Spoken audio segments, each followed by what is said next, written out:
Welcome to Homestead Reptile, and today with me is Obsidian Butterfly, and I'm going to tell you a little bit about her and take you back to basically the beginnings of Homestead Reptile. So, in 2019, I went to a Ohio Reptile Expo looking for a gargoyle gecko.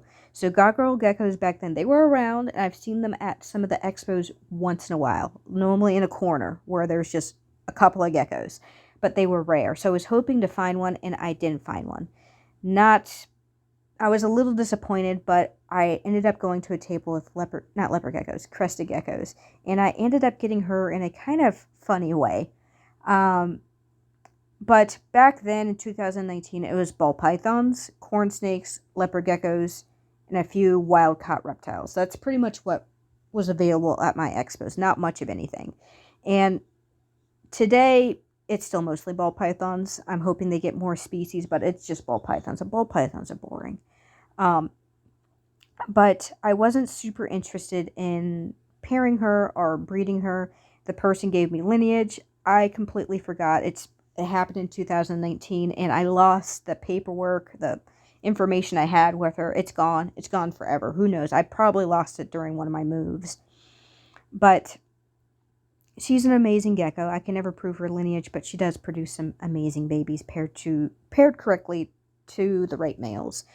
So in my journey of learning more about geckos, learning more about their genetics and crested geckos in general, I stumbled upon some amazing YouTubers. It's like, I love Sotek Reptiles. He's really what inspired me into working with phantoms.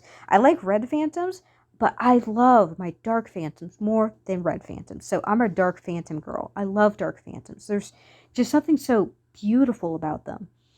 And Robbie's Reptile, I love watching his stuff. And then Supreme Gecko, I really love watching his stuff because he also talks about other species of geckos that I love as well.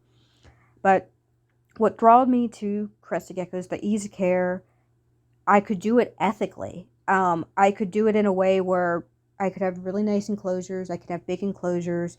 They're vertical, so I could have more of them. And I could do it in a way that I could feel happy about it, compared to like other reptiles where it would just be too much for me.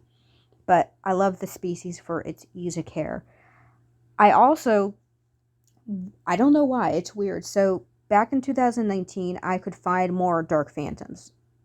In 2021, when I got more interest in actually breeding, they were super difficult to find. And in 2022, they were nearly impossible to find. There was a ton of new morphs, but dark phantoms, people were holding on to them like they were gold, and they were not releasing them. And again, it's like thinking about it, a nice dark phantom, so her darkness or a little bit better, is going to cost you a lot more than a cappuccino today. So a really nice, ready to breed black male phantom is going to cost you anywhere between $7,000 to $1,000. A ready to breed dark black female is going to cost you $800 to $1,000. I don't know why they're so expensive, because I would assume they're not that difficult to breed. I don't know what's going on with the dark phantoms, but I would assume they would be around the same price range as a really nice red phantom, but they aren't. They're just more expensive. They're more difficult to get.